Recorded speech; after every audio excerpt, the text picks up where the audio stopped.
Bonjour,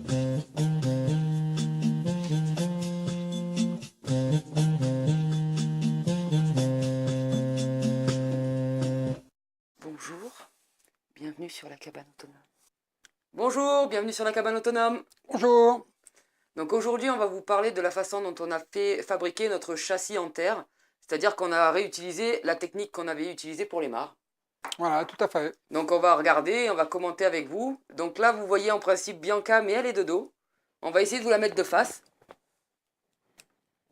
Voilà, elle joue beaucoup. Aïe, aïe, aïe. Elle mord aussi. Et on va commenter le châssis avec vous. Donc voilà, hein, le même principe. On creuse des tranchées à la bêche.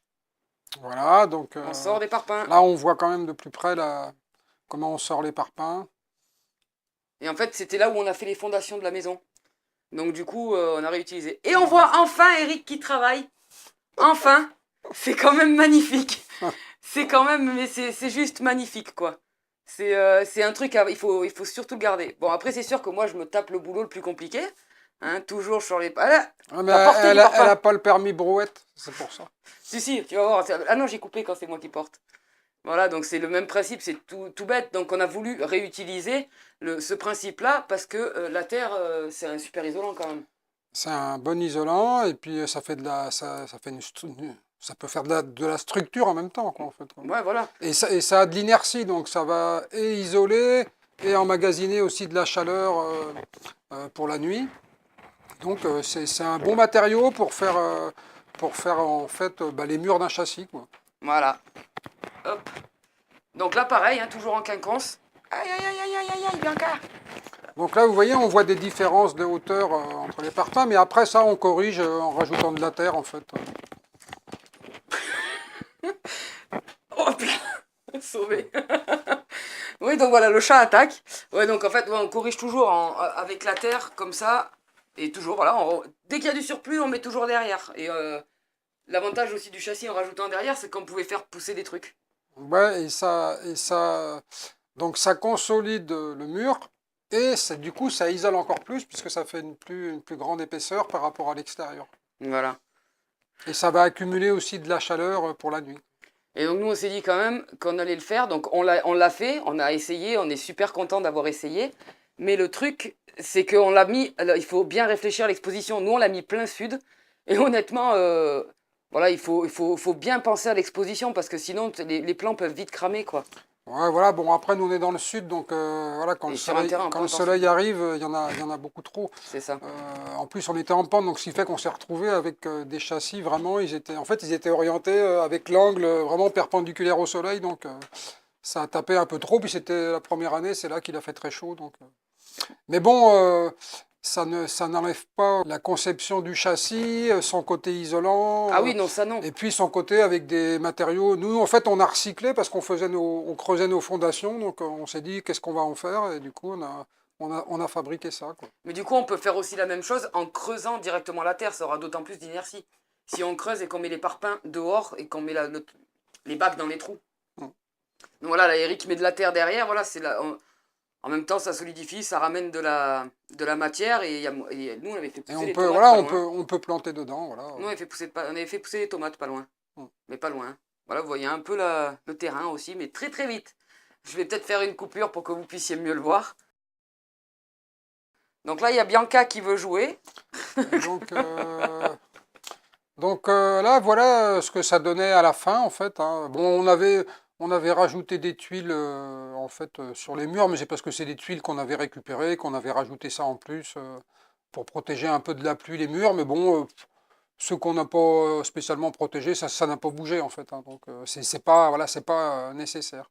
Par contre, vous voyez, on a mis des vitres et en fait, on a fait un système avec, c'est juste des bouts de bois, c'est des rameaux coupés. Et on a juste utilisé, c'est des planches de palette qu'on peut voir sur l'arrière. En fait, c'est pour venir bien poser à plat la vitre sur un support qui est assez droit, quoi. Par contre, on n'est pas, pour la vitre, on n'est pas obligé de mettre de la vitre. On peut mettre de la Ouais, bâche de voilà. serre, on peut mettre du polycarbonate. Oui, des tôles ondulées transparentes à Voilà, récupérer. Enfin, récupérer, voilà, voilà. tout ce qui est... Tout ce qui est récupéré, de toute manière, il faut essayer. Nous, on a fait ça. Et le problème, voilà, c'était surtout l'exposition pour chez nous. Ouais. Voilà. Oui, oui, oui, Mais ça nous a bien autrement, servi. oui, La oui, première année nous a autrement, bien servi parce que du ouais. coup, on a pensé à ça en réutilisant en fait tous les espaces qu'on a fait, on a réutilisé quoi. Ouais, donc, vous voyez, aujourd'hui, j'ai pas pu en placer une, du coup. Bon, je voulais quand même rajouter une petite information. Donc, vous voyez, sur le schéma du châssis, en fait, on a rajouté de la terre au nord et au sud. Et en fait, quand vous regardez au niveau du sol, vous voyez qu'on va arriver à peu près à 40-50 cm. Et en fait, bah, ça fait une distance, en fait, qui est plus grande pour que le froid pénètre dans le châssis. Si quand vous avez des châssis juste avec des planches de bois, bah, quand il va faire très froid la nuit, le froid va rentrer très facilement en fait. Et là, donc non seulement cette masse de terre va accumuler de la chaleur dans la journée, mais elle va la restituer la nuit. Donc en fait, vous allez avoir beaucoup moins de risques de gel. Voilà, donc c'était juste une petite info en plus. Ben, j'espère que je ne serai pas coupé au montage. Hein. Je vais vous zoomer la photo moi. Vous voyez 2 fauteuils en palette. C'était les super fauteuils en palette qu'avait fait Eric. On Ouais. les mettra peut-être dans une petite Oh. vidéo. Si tu arrives à les refaire, à refaire les plans. Ouais. Construction en palette. Voilà. On Donc pourra voir ça. on avait fait ça et donc c'était nos seuls fauteuils du terrain. Donc là, voilà, on voit que bon bah il y a plus, voilà, le mur est plus haut derrière hein, pour avoir une inclinaison pour le verre en fait. On voit qu'il y a de la terre qui a été rajoutée enfin, au nord et au sud pour renforcer le mur. Alors là, vous voyez que j'ai creusé, en fait, j'ai dessiné comme si que ça avait été creusé dans le sol. Bon, nous, ça n'a pas été le cas parce qu'on a ramené les parpaings de terre d'ailleurs. Mais si vous creusez, bah, ça sera encore plus, vous voyez, vous bénéficierez encore plus de la chaleur qui monte du sol, en fait, quoi. C'est un peu comme une cave où ça donne de la chaleur l'hiver, quoi. Qu'est-ce qu'on peut dire? Oui, voilà, donc là, on voit le piquet qu'on a mis à l'intérieur, donc au nord et sur lequel on est venu fixer une planche hein, avec juste des vis ou des clous, je ne sais plus. Donc du coup, on voit que ça fait le support haut du verre. Et pour bloquer le verre en partie basse, en fait, on a mis juste on a enfoncé des piquets dans les parpaings de terre, quoi. Et on avait mis du bambou, nous, parce qu'on avait récupéré du Ouais, bambou. Donc on avait fendu un peu pour prendre les vitres, en fait. Ouais, pour avoir le bas du Voilà. verre inséré dans du bambou, en fait, je ne sais plus pourquoi j'avais fait ça. Pour que ça tienne. Ouais, puis parce que c'était du verre de récup, donc pour pas se blesser ou voilà, quoi. c'était surtout pour pas se blesser. Voilà. Et en partie haute, bah, de toute façon, il était embuté sur le mur, donc c'était pas gênant. Reste zen, Lydie, reste zen. Pensez surtout que une chose, un objet peut avoir plusieurs utilités. Et donc du coup, vous ne le perdez pas. Parce qu'après, là, par exemple, on peut aussi faire une butte de permaculture. Ouais.